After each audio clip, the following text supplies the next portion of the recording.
السلام علیکم ناظرین، میں ہوں محمد انصر اور آپ دیکھ رہے ہیں کپ ٹی وی۔ ناظرین کرام، جادو ٹونا اور جادوگری شروع سے ہی انسان کے لیے ایک دلچسپ موضوع رہا ہے۔ اس میں کوئی شک نہیں کہ جادوگری دنیا کے قدیم ترین علموں میں سے ایک علم ہے۔ آگے بڑھنے سے پہلے دوستو ایک چھوٹی سی ریکویسٹ ہے کہ اگر ابھی تک آپ نے ہمارا چینل سبسکرائب نہیں کیا تو اس لال بٹن پہ کلک کر کے چینل کو سبسکرائب کر لیں اور ساتھ میں بیل آئیکن کو پریس کر کے آل پہ کلک کر لیں تاکہ بعد میں آنے والی ویڈیو کا نوٹیفیکیشن آپ تک پہنچتا رہے۔ تو چلیے دوستو شروع کرتے ہیں۔ معنی قدیم میں اور ابھی بھی دنیا کے کچھ حصوں میں لوگ جادو سیکھنے کی کوشش کرتے ہیں۔ جادو نہایت ہی قابل نفرت عمل ہے اور اس کی طرف بندہ تب ہی جاتا ہے جب انسان خدا کی ذات سے مایوس ہو جائے۔ اسی لیے کہتے ہیں کہ مایوسی گناہ ہے۔ ناظرین کرام، جادو دو طرح کا ہوتا ہے۔ ایک جادو تو وہ جو آج کل میجک شو کے نام سے اسکولوں اور کالجوں میں کیا جاتا ہے، وہ کوئی ایسا جادو نہیں ہوتا۔ کچھ ٹرکس ہوتی ہیں جس کا بیسک پرپس فن ہوتا ہے، اس کا معاشرے پہ کوئی برا اثر نہیں ہے۔ دوسری قسم وہ ہے جس کا ڈائریکٹ معاشرے پہ برا اثر پڑتا ہے۔ وسطی زمانہ، جسے انگلش میں مڈل ایجز بھی کہتے ہیں، اس حوالے سے کافی اہم ہے۔ یورپ میں تقریباً 14ویں صدی سے 18ویں صدی تک کا زمانہ اسی حوالے سے بہت مشہور ہے۔ جادو ٹونے کا معاشرے پہ بہت ہی برا اثر تھا۔ لوگ مڈل ایجز میں ایک دوسرے پر جادو کیا کرتے تھے، کچھ حسد کی بنا پر اور کچھ ذاتی اناد کی وجہ سے۔ معاشرے کو اس چیز سے بچانے کے لیے اس وقت کا مذہبی طبقہ بھی علی الاعلان میدان میں کود پڑا۔ اس زمانے میں تقریباً لاکھوں لوگوں کو جادوگر ہونے کا الزام لگا کر انہیں موت کے گھاٹ اتار دیا گیا۔ انہیں جو سزائیں دی گئیں اور جن تکالیف سے انہیں گزارا گیا، آج کا انسان ان کا تصور کر کے بھی کانپ جاتا ہے۔ پوپ انوسنٹ نے مذہبی طبقے کو کھلی آزادی دی کہ ان جادوگروں کا معاشرے سے خاتمہ کر دیا جائے۔ اس زمانے میں جس پر بھی ذرا سا شک ہوتا، اسے پکڑ کر کئی دفعہ بغیر ثبوتوں کے ہی مار دیا جائے۔ 17ویں صدی عیسوی میں سرکاری طور پر یہ سزائیں دی جاتی تھیں۔ ایک اندازے کے مطابق صرف برطانیہ میں ہی 30 سے 40 ہزار لوگوں کو شک کی بنیاد پر قتل کر دیا گیا۔ جس انسان پر بھی جادوگر ہونے کا الزام لگتا، اسے مذہبی عدالتوں سے موت کی سزا دی جاتی۔ مذہبی طبقے نے ان صدیوں میں ایسے لوگوں پر بہت ظلم ڈھایا۔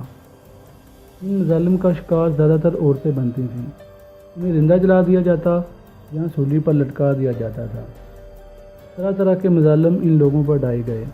معاشرے میں ایک عجیب طرح کی مایوسی پھیل گئی۔ ایسے واقعات بڑے پیمانے پر یورپ، امریکہ اور افریقہ میں ہوئے۔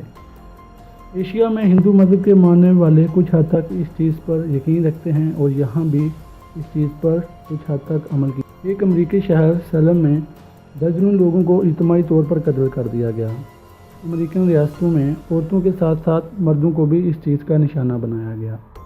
ایک امریکی ریاست میں تو جانوروں تک کو نہ چھوڑا گیا۔ 1950 کی دہائی میں کچھ امریکی ریاستوں نے اپنی عوام سے اجتماعی طور پر معافی مانگی اور جن کو سزا دی گئی تھی ان کے لواحقین کو ہرجانہ ادا کیا گیا اور ان کی تدفین ایک باعث طریقے سے کی گئی۔ اس سارے معاملے میں مذہبی طبقے کا بڑا ہاتھ شامل ہے۔ کئی صرف حسد کی بنا پر لوگوں پر الزام لگا دیتے اور وہ بیچارے بے موت مارے جاتے۔ پکڑے جانے کے بعد مذہبی عدالتیں انہیں طرح طرح کی سزائیں دیتی اور اگر وہ جرم قبول نہ کرتے تو انہیں مزید سخت سزا دی جاتی۔ اس زمانے میں بڑے پیمانے پر قتل عام کیا گیا۔ سزا پانے والوں میں اکثر نچلے طبقے سے تعلق رکھتے تھے۔ اب آتے ہیں ایشیا کی طرف۔ اسلام کے ماننے والے تو کافی حد تک اس لعنت سے بچے ہوئے ہیں، کیونکہ ہر مسلمان کا اللہ تعالیٰ کی ذات پر پختہ یقین ہے اور اسلام سختی سے ایسے کاموں سے منع کرتا ہے۔ ہندو مذہب میں اس چیز کا بہت زیادہ عمل دخل ہے۔ ڈائن یا چڑیل کا کنسیپٹ اس خطے میں بہت زیادہ پایا جاتا ہے۔ ہندو مذہب میں طرح طرح کی توہمات پائی جاتی ہیں۔ مثلاً اگر لڑکی 20 دن کی عمر سے پہلے مر جائے تو چڑیل بن جاتی ہے۔ حاملہ عورت طبی پیچیدگیوں کی وجہ سے اگر مر جائے تو وہ بھی چڑیل بن جاتی ہے۔ اس سے بچنے کے لیے طرح طرح کے ٹوٹکے کیے جاتے ہیں۔ ناظرین کرام، یہ تو ہو گئی ماضی کی بات۔ اب آتے ہیں ماڈرن ایج کی طرف، جس میں ہم لوگ رہ رہے ہیں۔ آج کے دور میں بھی ایسے لوگ ہیں جو شیطان کی پوجا کرتے ہیں۔ امریکہ سے لے کر افریقہ تک ابھی بھی لوگ یہ کام کرتے ہیں۔ بنگلہ دیش کے عامل اور انڈین سادھو بہت مشہور ہیں۔